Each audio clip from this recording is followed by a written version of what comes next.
Hello বন্ধুরা, লাভ next ডোর ড্রামার episode 6কে নিয়ে ফিরে এলাম। এই ড্রামার বাকি ভিডিওগুলোর লিঙ্ক তোমার ডিসক্রিপশন বক্সে পেয়ে যাবে। আর আমার এক্সপ্লেনেশন ভালো লাগলে চ্যানেলটিকে সাবস্ক্রাইব করে লাইক কমেন্ট শেয়ার করে দিও। তো চলো শুরু করে নিই। গল্পের শুরুতেই আমরা এখানে দেখতে পাচ্ছি ওদের ছেলেবেলাকার কথা। এই ছেলেবেলা ওদের জীবনটা খুবই সুন্দর ছিল। একদিকে তো সিয়ংহ খুবই কাঁদুনে বাচ্চা ছিল, যে কি পছন্দ করতো সেটাও নিজেও জানে না। আরেকদিকে রিউ প্রচুর গুন্ডা টাইপের মেয়ে ছিল। প্রথম সাইকেল চালানো একা একাই শিখে যায়। ওদের দুজনের জীবনের সমস্ত কিছু ওরা দুজনে জানে। ওদের দুজনের প্রথম সাইকেল চালানো, দুজনের পাগলামো, দুজনের স্কুল পালানো, জীবনের প্রতি প্রতিহিংসা, এমনকি রিউ প্রথম স্কুলে যে ছেলেটিকে প্রপোজ করেছিল সিনিয়র ছেলেটি রিজেক্টও করে দিয়েছিল, সেই সমস্ত কিছু ও জানে।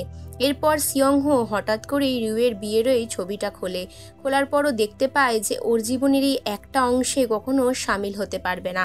আরেকদিকে রিউ ছেলেবেলার বানানো এই কার্ডটা দেখতে থাকে। ঠিক তখনই ওর মা ওকে ডাকে। ওর মা ডেকে বলে এই খাবারটা খেয়ে দেখ কেমন হয়েছে, আর এটা তুই সিয়ংহদের বাড়িতেও দিয়ায়। সিয়ংহর বাবা সকালে ব্রেকফাস্ট করছিল, ওর মা নিজের মতন ব্রেকফাস্ট করছিল। বাড়িতে রিউ আসে খাবার দিতে, যেটা ওর মা ওকে পাঠিয়েছিল। এখানে রিউয়ের মা যে খাবারগুলো পাঠিয়েছে সেগুলো দেখে সিয়ংহর মা বাবা দুজনেই প্রচুর লোভনীয় হয়ে যায়। একে তো সিয়ংহর মা এখানে ডায়েটে ছিল, তাই জন্য বলে তুমিই খাও, কোনো ব্যাপার না, আমি খাবো না। খেতে ইচ্ছে করলেও সেগুলো আর খায় না। তারপরে রিউ বাড়ি ফিরে আসে। বাড়ি ফিরে আসার পরও কিছু একটা খুঁজতে থাকে। অ্যাকচুয়ালি এটা ছিল সিয়ংহোর রুম। সিয়ংহ তখন স্নান করছিল, আর রিউ ড্রয়ার থেকে ওই চিঠিটা খুঁজে বের করে পড়ে নেয়। চিঠিটা পড়ার পরও অবাক হয়ে যায়। একদিকে তো সিয়ংহ ওর কথাই ভাবছিল, ঘরে ঢুকে দেখে রিউ ওই চিঠিটা পড়ছে, তাই ওটা টেনে ওখানেই ছিঁড়ে ফেলে দেয়। রিউ বলে এটা তুমি মজা করে লিখেছো তাই না? সিয়ংহ বলে হ্যাঁ, এটা একটা মজার জোকস। রিউকে তখন বলে তোমার এটা পড়ে কি খুব হাসি পাচ্ছে? রিউ এটা দেখে ভাবে 10 বছর আগে ও আমাকে ভালোবাসে কথাটা কেন লিখেছিল? ও কি কোনো ইকোনমি প্ল্যান করছিল, কে জানে। এরপর ওর বাবার স্টোরে চলে আসে, যেখানে আসার পর ওর অতীতের কিছু স্মৃতির কথা মনে পড়ে যায়। আর এটা দেখে ওর বেশ ভালো লাগে। ওর বাবা বলে তুই এখানে কি করছিস?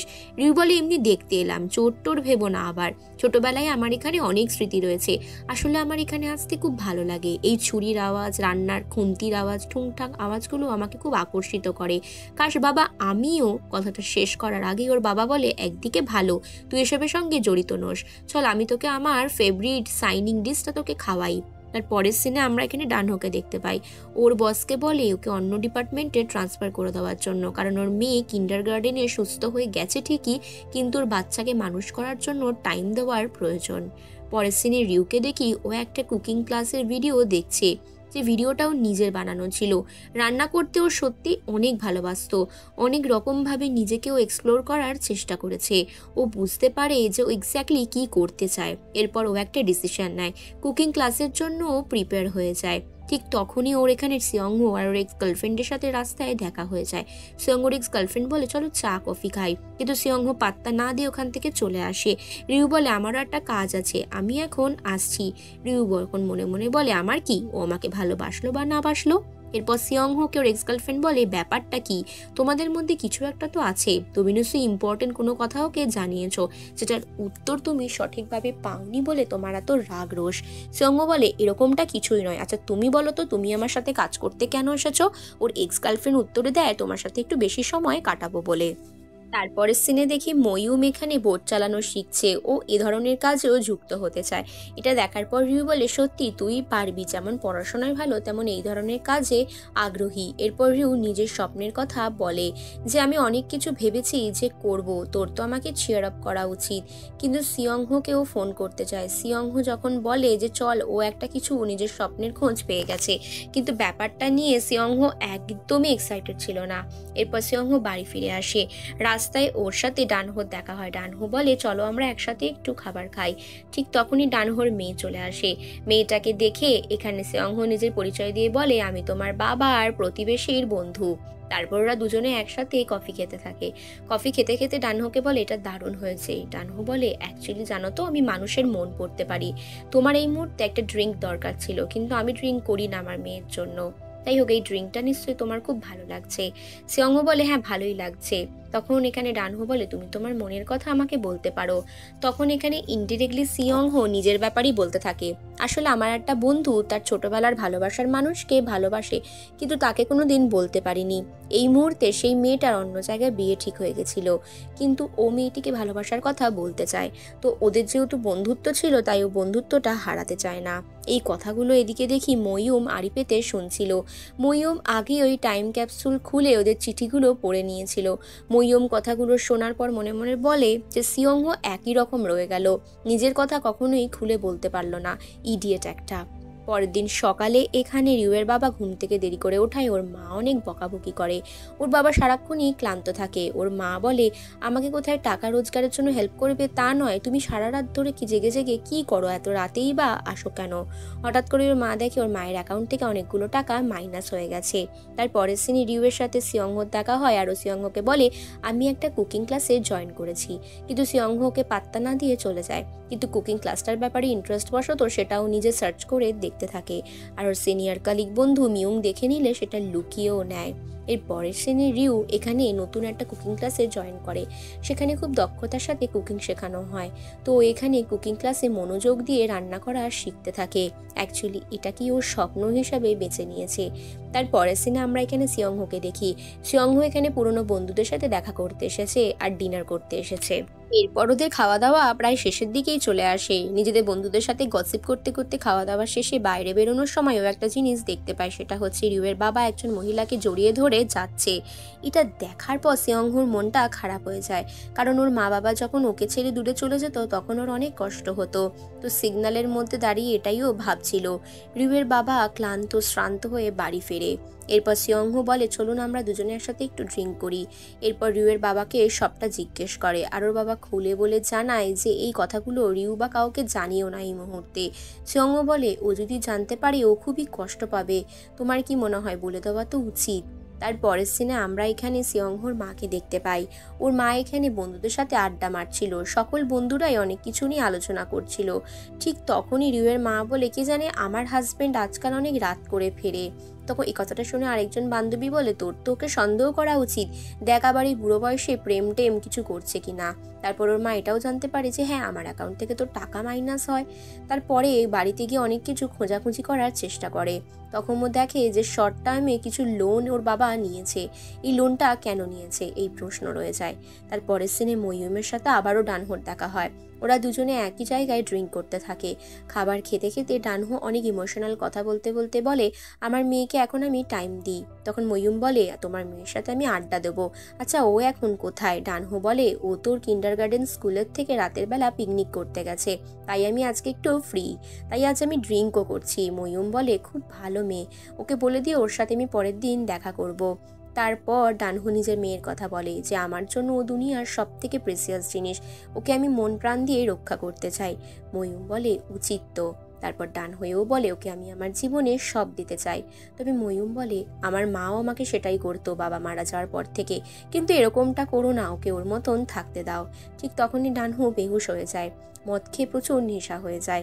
মইয়ুম ওকে বাড়ি পৌঁছে দিতে যায়, আর রাস্তার ডাস্টবিনেও ঘুমিয়ে পড়লে মইয়ুম ওখানেই ওর গায়ে ঢাকাঢুকু দিয়ে দেয়। তারপর ওখানেই ডানহো ঘুমিয়ে পড়ে। পরের দিন সকাল হতে না হতেই রাতের বেলাতেই ঝামেলা লাগিয়ে দেয় রিউয়ের মা।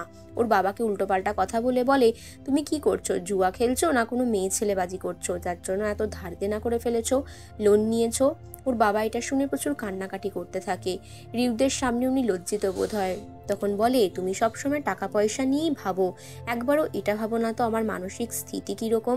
তারপরে ঘটনাটা বলতে থাকে যে দুটো ছেলে আমার রেস্টুরেন্টে এসে ভিডিও বানিয়েছিল, তারা আমার খাবারের মধ্যে এখানে চুল পায়, এমনকি তাদের খাবার আমি হাতে দিতে গিয়ে গরম জল পড়ে গিয়ে তাদের ঘড়িটাও নষ্ট হয়ে যায়।